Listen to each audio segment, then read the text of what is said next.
Good morning friends, Shri कन्या primary विद्यालय धोरण 8 विषय गणित। बराबर गणित ની અંદર આપણે જોઈએ ચેપ્ટર નંબર 12 ઘાત અને ઘાતાંક। જોઈએ સ્વાધ્યાય 12.2। એમાં આપણે આગલા લેક્ચરમાં થોડો અભ્યાસ કરી ગયેલા હતા, હાલ તે પછીના આપણે અભ્યાસ કરીશું। દાખલા નંબર 3, નીચે આપેલા વિધાનોમાં દર્શાવેલ સંખ્યા તેમના પ્રમાણિત સ્વરૂપે લખો। પેલું શું કહે છે, 1 માઇક્રોન બરાબર 1 ના છેદમાં કેટલા ઝીરો લખેલા છે 6। બરાબર 1 ના છેદમાં પછી નીચે 6 ઝીરો લખેલા છે, તો એમ કહે છે કે એટલા થાય। એ તમને પ્રશ્નાર્થ ચિહ્ન કરીને મૂકે છે કે એટલા થાય, તો કઈ રીતે આપણે એને લખી શકીએ, તો આપણે એને દર્શાવવાનું છે। જોઈએ આપણે સ્વાધ્યાય 12.2। હવે એમાં દાખલા નંબર 3 નો પહેલો દાખલો બરાબર જોઈએ।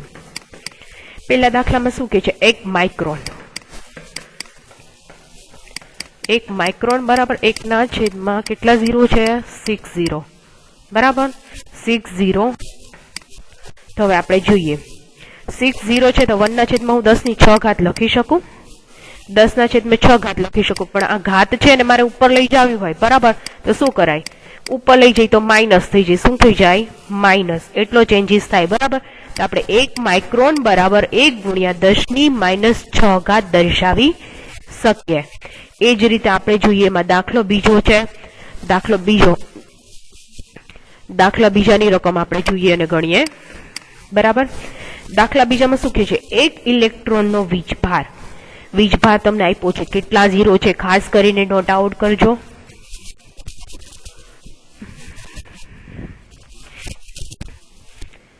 દાખલા બીજામાં ખાસ કરીને આપણે પોઈન્ટ જોશું। બરાબર 0 પોઈન્ટ પછી કેટલા છે 3 ઝીરો। બરાબર 3 ઝીરો, ફરી પાછું અલ્પવિરામ, ફરી પાછા 3 ઝીરો, ફરી અલ્પવિરામ, ફરી પાછા 3 ઝીરો છે। બરાબર એવી રીતે 3 ઝીરો કેટલી વખત લખ્યા છે, 1 2 3 4 5 અને 6 વખત।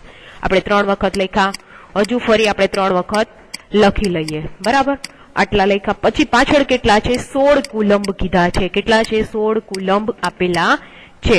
તો હવે 16 કુલંબ છે, તો આને મારે લખવું હોય તો આને આપણે કઈ રીતે લખી શકીએ, તો 16 છે એટલે બરાબર, એટલે આપણે ઉપર લખી લઈએ 16, અને બાકીના હવે ઝીરો છે એ બધા નીચે પાછા ફરી કન્સિડર કરીએ।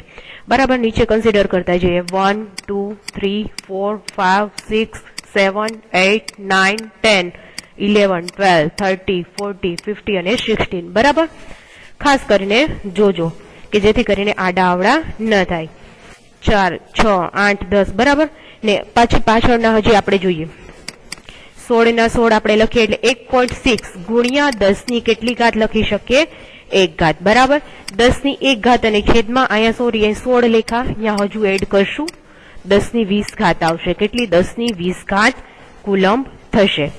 હવે આટલા લેખા, હવે શું કરશું, 10 ની 20 ઘાત છે ને આપણે ઉપર લઈએ, 10 ની 20 ઘાત ને આપણે ઉપર લઈ,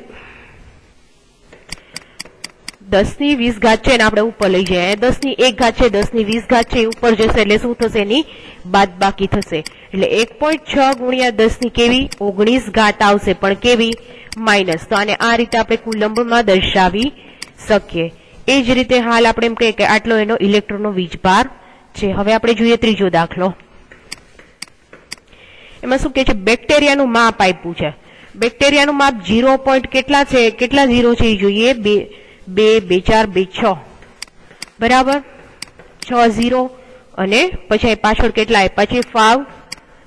બરાબર તો હવે આને લખવા હોય તો કઈ રીતે લખી શકાય, 5 છે એટલે આપણે ઉપર 5 લખીએ, અને 0 છે એ 0 ને નીચે કન્સિડર કરીએ, તો કેટલા 1 2 3 4 5 6 અને 7। બરાબર 7 આંકડા થાય છે એટલે આપણે 7 લખીએ, 0 5 6 અને 7। હવે 7 લખ્યા, તો આને મારે લખવા હોય તો 5 ના છેદમાં 10 ની 7 ઘાત લખી શકું, પણ 7 ઘાત છે ને ઉપર લઈ જાવ તો શું થશે, -7 ઘાત થશે। તો આ રીતે દર્શાવી શકાય। હવે આપણે ત્યાર પછીનો દાખલો જોઈ લઈએ, 5મો। 5મા દાખલાની રકમ જોઈએ, શું કે છે, વનસ્પતિ કોષનું તમને માપ આપ્યું છે 0 પોઈન્ટ, કેટલા ઝીરો છે ખાસ કરીને જોઈએ, 2 2 4 12 75। બરાબર હવે તો આને જોઈએ 12 75 એટલે 12 75 દર્શાવીએ, પણ કેટલી સંખ્યા પછી ઝીરો છે જોઈએ, 1 2 3 4 5 6 7 અને 8। બરાબર તો અહીં નીચે પણ આપણે સીધા ડાયરેક્ટ લખી લઈએ છીએ 10 ની 8 ઘાત। બરાબર તો આને મારે લખવું હોય કે એક સંખ્યા પછી મારે પોઈન્ટ મૂકવાનો છે, તો 1.275.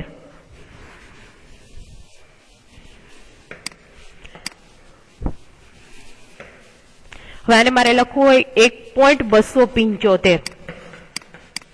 તો ગુણ્યા અહીંયા પાછળ કેટલી સંખ્યા છે? 3. તો 10⁻³ લખી શકાય, છેદમાં 10⁸. બરાબર.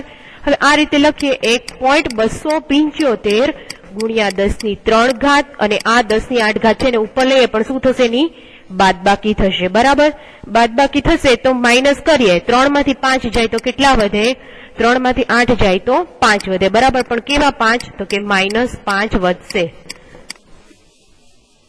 હવે એ જ રીતે આપણે ફરી જોઈએ પાંચમો દાખલો. પાંચમા દાખલાની રકમ શું છે? એક જાડા કાગળની જાડાઈ 0.07 તમને મીમી કીધી છે. બરાબર. 0.7 એટલે 7 ના 7 લખો. કેટલા સંખ્યા પછી 0 છે? તો કે 2 સંખ્યા પછી, એટલે 100. 100 લેખા. બરાબર. તેને 7/10⁻² કહી શકાય. હવે 2 ઘાતને મારે ઉપર લઈ જવી છે તો 7 ગુણ્યા 10⁻² મીમી લખી શકાય. બરાબર. આ રીતે દર્શાવી શકાય. હવે એવી જ રીતે એક આપણે જોઈ લઈએ ચોથો દાખલો. એક થપ્પીમાં 20 મીમી જાડાઈ હોય તો તેવી 5 ચોપડીઓ અને 0.016 મીમી જાડાઈના કાગળ ગોઠવેલા છે. તો થપ્પીની કુલ ઊંચાઈ શોધો. તો ચાલો આપણે જોઈએ.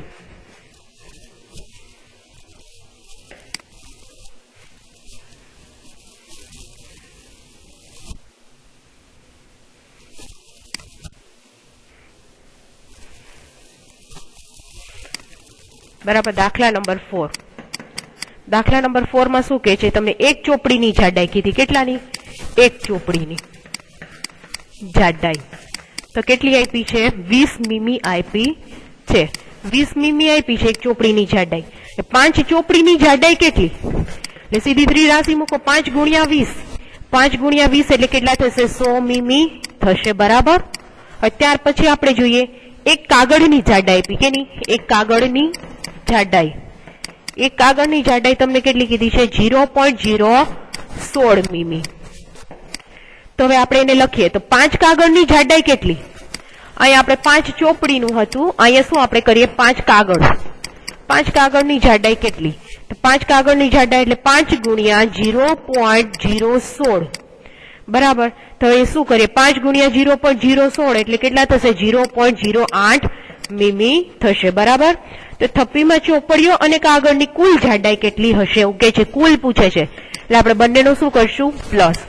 એટલે જોઈએ કુલ જાડાઈ કેટલી થશે. પેલું આપણને આવ્યો તો જવાબ 100 મીમી અને બીજાનો આવ્યો 0.08 મીમી. તો આ રીતે દર્શાવીએ. બંનેનો પ્લસ કરીએ એટલે કેટલા થશે? 100 પ્લસ 0.8 મીમી થશે. તો હવે આ રીતે આપણે દર્શાવીએ. હવે જો એને પોઈન્ટને આપણે આગળ ખસેડીએ તો કઈ રીતે ખસેડી શકાય? એક પછી પોઈન્ટ લખવો હોય તો મારે કેટલી? 1.08. તો આને મારે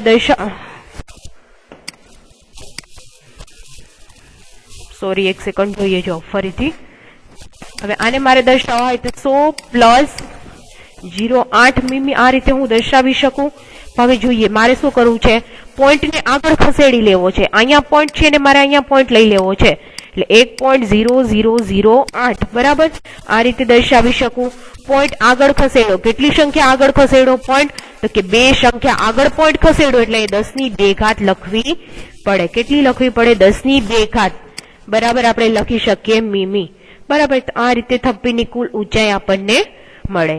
તો આ લેક્ચરમાં આપણે અહીંયા સુધીનું રાખશું. અહીંયા આપણું છે ચેપ્ટર કમ્પ્લીટ થાય છે.